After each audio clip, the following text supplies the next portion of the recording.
أعوذ بالله من الشيطان الرجيم. بسم الله الرحمن الرحيم. واذكر عبدنا أيوب إذ نادى ربه أني مسني الشيطان بنصب وعذاب اركض برجلك هذا مغتسل بارد وشراب ووهبنا له أهله ومثلهم معهم رحمة منا وذكرى لأولي الألباب وخذ بيدك ضغثا فاضرب به ولا تحنث إنا وجدناه صابرا نعم العبد إنه أواب. اور ہمارے بندے حضرت ایوب علیہ السلام کا ذکر کیجئے، ان کا تذکرہ کیجئے اس وقت جس وقت انہوں نے اپنے پروردگار کو آواز دی کہ اے میرے پروردگار، بے شک شیطان نے مجھے مشقت اور تکلیف پہنچائی ہے اور آزار پہنچائے ہیں. تو اللہ نے حکم دیا کہ تم اپنا پیر زمین پر مارو. پھر فرمایا کہ لو، یہ پانی کا چشمہ ہے، یہ ٹھنڈا پانی ہے، یہ نہانے کے لیے بھی اور پینے کے لیے بھی ہے. اور ہم نے ان کو ان کے گھر والے عطا کیے اور انہی کے ساتھ انہی کے برابر اتنے ہی اور بھی عطا کر دیے. یہ سب ہماری طرف سے رحمت تھی اور یہ نصیحت اور عبرت ہے عقل مند لوگوں کے لیے. اور ہم نے حکم دیا حضرت ایوب علیہ السلام کو کہ آپ اپنے ہاتھ میں سینخوں کا مٹھا اٹھا لیں اور آپ اسی کے ذریعے سے ماریے اور اپنی قسم کو مت توڑیے. یقیناً ہم نے ایوب کو صبر کرنے والا پایا اور وہ بہت ہی اچھے بندے تھے. بے شک وہ اللہ کی طرف بہت زیادہ رجوع کرنے والے تھے.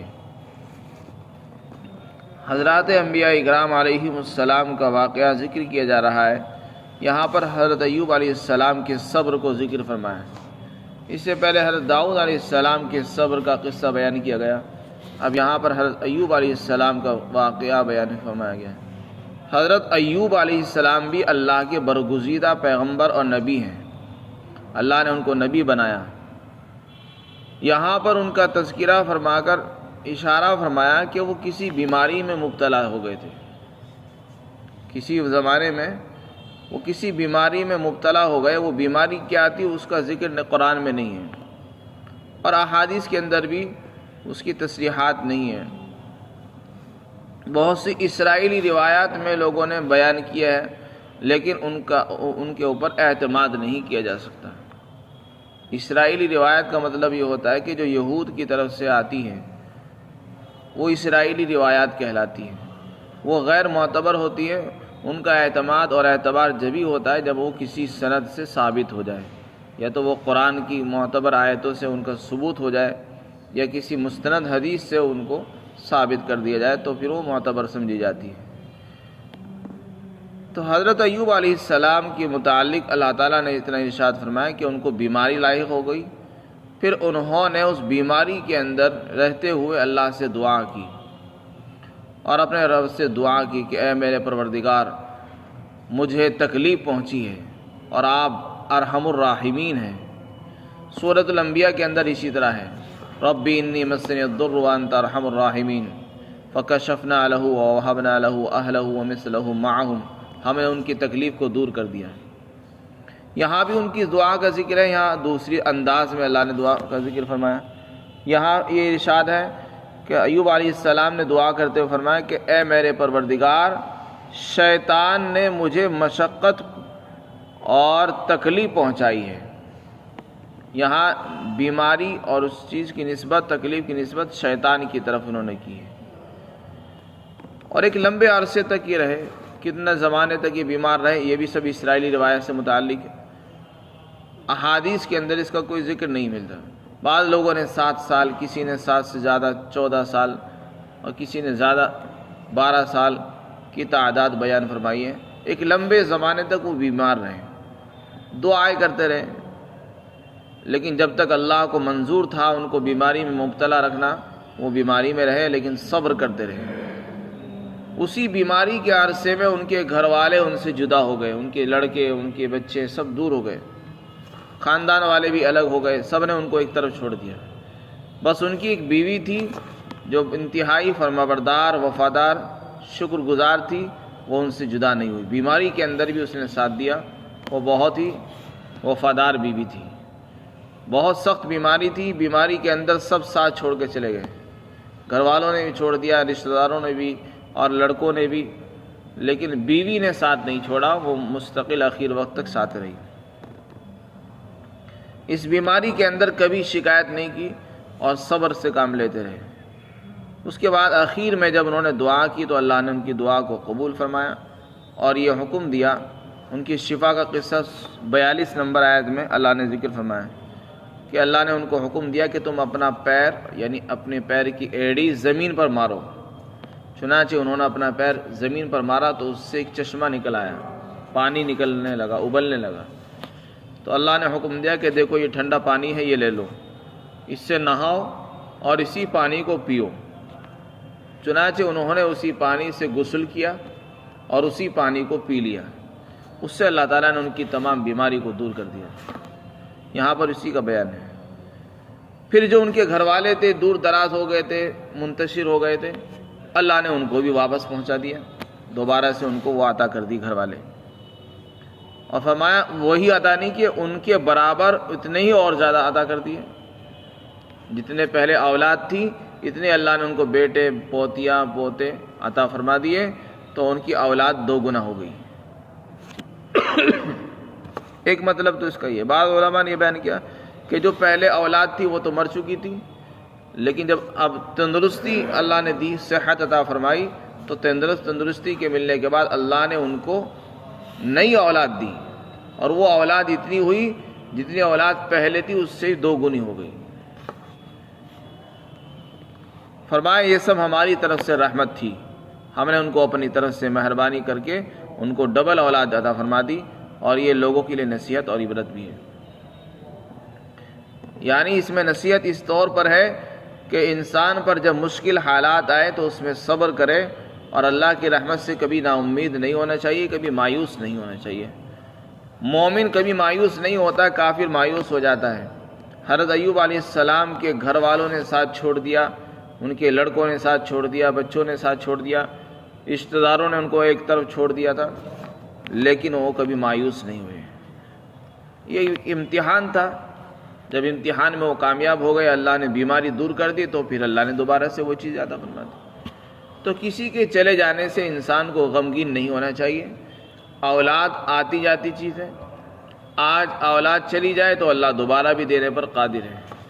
مال بھی آنے جانے والی چیز ہے، اگر مال چلا جائے تو مال کے چلے جانے پر انسان کو اتنا رنجیدہ، غمگین، پریشان نہیں ہونا چاہیے کہ جیسے کہ دنیا لٹ گئی، اس لیے کہ آج مال گیا ہے، ہو سکتا ہے اللہ کی طرف سے امتحان ہو، دوبارہ مل جائے۔ حضرت ایوب علیہ السلام کے قصے میں بھی علماء نے یہ لکھا ہے کہ ان قرآن کریم میں جو بات بیان کی گئی ہے اس سے یہ معلوم ہوتا ہے کہ ان کو جانی اور مالی نقصان پہنچا تھا۔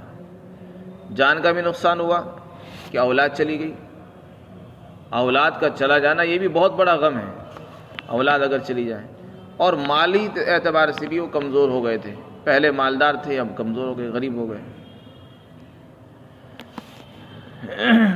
پھر اللہ تعالیٰ نے ان کو عطا فرما دی۔ وذکر لأولی الالباب، تو اس میں عقل مند لوگوں کے لیے نصیحت ہے۔ یعنی اگر کوئی آدمی کسی بیماری میں مبتلا ہو جائے، کسی پریشانی میں مبتلا ہو جائے، گھر والے اس کو چھوڑ دیں، بیوی چھوڑ دے، یا بچے اس کو چھوڑ کے ایک طرف چلے جائے، تو مایوس نہیں ہونا چاہیے، اللہ سے امید رکھے اور اسباب اختیار کرے، دعا کرتا رہے، تو اللہ تعالیٰ دوبارہ وہی اسباب پیدا کرنے پر قادر ہے۔ وَخُذْ بِيَدِكَ ضِغْثًا فَاضْرِب بِّهِ وَلَا تَحْنَثْ، یہاں پر ایوب علیہ السلام کے صبر کا واقعہ بیان کیا۔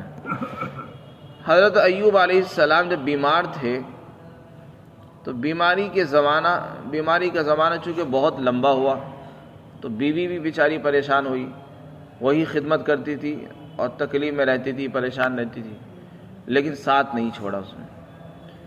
ایک دن شیطان اس کے پاس ڈاکٹر بن کے، طبیب بن کر آ گیا، یعنی ایسی شکل میں آئے جیسے کوئی ڈاکٹر اور معالج ہوتا ہے۔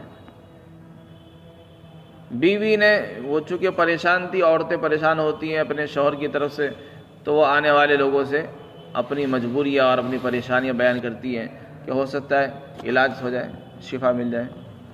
تو ان کی اہلیہ نے اس آدمی سے جو شیطان تھا حقیقت میں یہ کہا کہ ہمارے شوہر بیمار ہیں، ان کا علاج کر دیجیے۔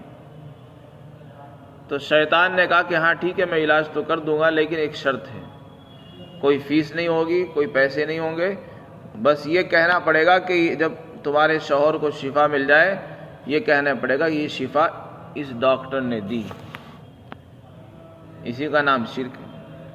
شفا تو اللہ کے ہاتھ میں تھی لیکن وہ اس سے شرک کرانا چاہتا تھا۔ تو شیطان نے یہ کہا کہ اگر وہ تم کو شفا ہو جائے تو تم کو یہ کہنا پڑے گا کہ یہ شفا اس ڈاکٹر کی وجہ سے ہوئی اور اس نے دی ہے۔ چنانچہ وہ اس پر تیار ہو گئی۔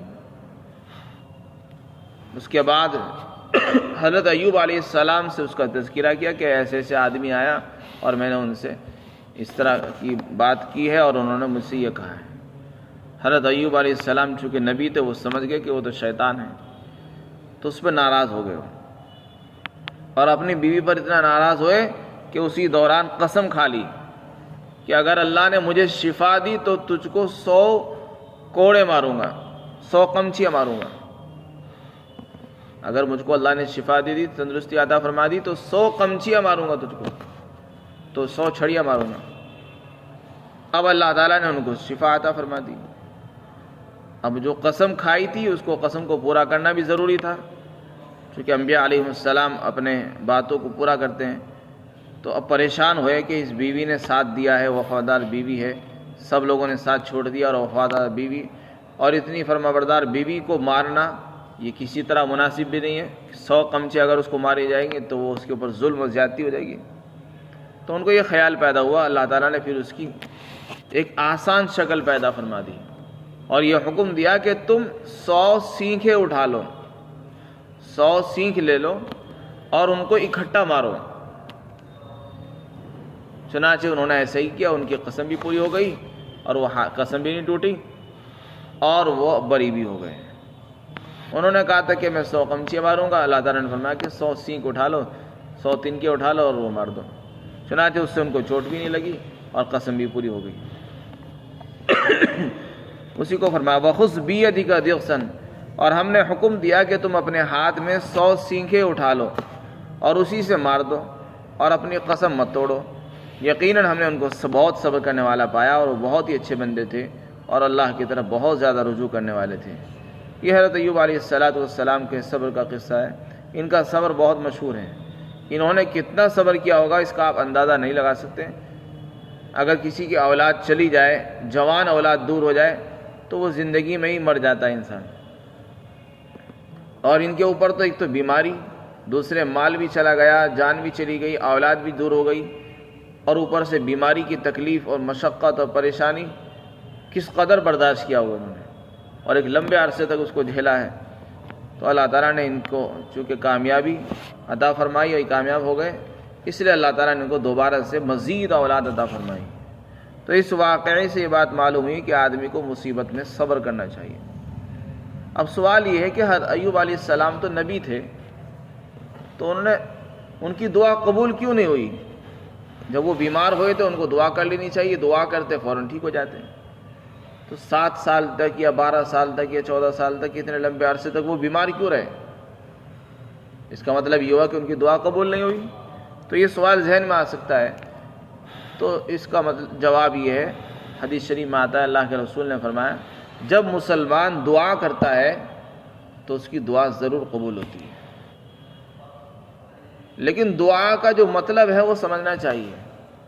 فرمایا کبھی تو جو انسان مانگتا ہے وہی چیز اس کو مل جاتی ہے،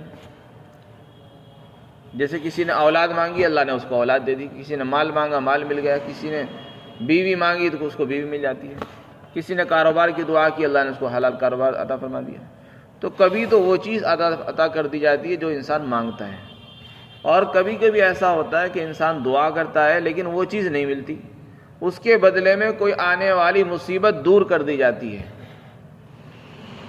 بعض مرتبہ ہمارے اوپر کوئی مصیبت آنے والی تھی، آج مصیبت نہیں ہے، کل آنے والی ہے اور ہمیں معلوم نہیں، اور ہم نے آج دعا کی، اللہ تعالیٰ اس دعا کی برکت سے وہ مصیبتیں ہمارے اوپر سے ٹال دیتے ہیں اور ہمیں احساس بھی نہیں ہوتا۔ ہم سمجھتے ہیں کہ ہم دعا کر رہے ہیں، قبول نہیں ہو رہی، ہمارا وقت خراب ہو رہا ہے۔ ایسا نہیں ہے، بلکہ ہماری ہر دعا قبول ہوتی ہے۔ کبھی تو بس وہی چیز مل جاتی ہے، وہی مراد پوری ہو جاتی ہے، اور کبھی کوئی مصیبت دور کر دی جاتی ہے۔ اور نمبر 3 فرمایا، کبھی کبھی دعا انسان کرتا ہے تو دعا کے بدلے میں نہ مصیبت دور ہوتی ہے، نہ وہ چیز ملتی ہے، بلکہ وہ دعا آخرت کے لیے ذخیرہ بنا کر جمع کر دی جاتی ہے۔ اس نے جو کچھ یہاں مانگا اس کو یہاں کے بدلے وہاں ملے گا، یہاں جو کچھ مل جاتا وہ فنا ہو جاتا، اور وہاں جو ملے گا وہ کبھی ختم نہیں ہوگا۔ تو کبھی کبھی آخرت کے لیے اس کے لیے ذخیرہ بنا دیا جاتا ہے۔ جب قیامت کے دن وہ پہنچے گا، اس کو وہ ساری چیزیں ملے گی، وہ تعجب کرے گا کہ یہ چیزیں مجھ کو کہاں سے مل گئی، میں نے تو اتنے اعمال کیے بھی نہیں تھے۔ تو اس کو جواب دیا جائے گا کہ تو نے فلاں فلاں وقت دعائیں کی تھی، اللہ تعالیٰ نے وہ دعا تیری ذخیرہ بنا دی، اور ذخیرہ بنا کر تیرے لیے آج آخرت میں وہ انعام میں مل رہی ہیں۔ تو دعا کے قبول ہونے کا مطلب علماء نے یہ بیان فرمایا۔ حدیث شریف سے یہ بات معلوم ہوتی ہے۔ بہت سے لوگ کہتے ہیں کہ ہم تو 10 سال سے دعا کر رہے ہیں، 5 سال ہو گئے، 1 سال سے دعا کر رہا ہوں، 6 مہینے سے دعا کر رہا ہوں، میں جو مانگتا ہوں پورا ہی نہیں ہوتا، میں جو مانگتا ہوں پورا نہیں ہوتا۔ اس کا مطلب یہ نہیں ہے کہ ہماری دعا قبول نہیں ہو رہی۔ اللہ تعالیٰ ہماری مصلحتوں کو ہم سے زیادہ جانتے ہیں، ہمیں کہاں کیا ضرورت ہے۔ ہماری اگر دنیا میں ضرورتیں پوری نہیں ہو رہی ہے تو پریشان ہونے کی ضرورت نہیں ہے، اس لیے کہ دنیا تو آج نہیں کل ختم ہو جائے گی، لیکن آخرت کی جو ضرورت ہے وہ بہت بڑی ہے۔ اگر اللہ نے ہماری دعا یہاں قبول نہ کر کے وہاں کی ضرورتوں کو پورا فرما دیا ہے تو اس سے بڑی خوش قسمتی اور کیا ہو سکتی ہے کہ اللہ تعالیٰ نے ہمارے لیے وہاں ذخیرہ بنا دیا ہے۔ اگر ہم یہاں مال مانگ لیں گے تو مال تو رہ جائے گا اور ہم چلے جائیں گے، اس مال سے ہم بھی فائدہ نہیں اٹھا پائیں گے۔ لیکن اگر وہی دعا ہماری یہاں کے بجائے وہاں کے لیے قبول ہو گئی اور ذخیرہ بنا دی گئی تو وہ چیز ہمیں وہیں مل جائے گی یا مصیبت دور ہو جائے گی۔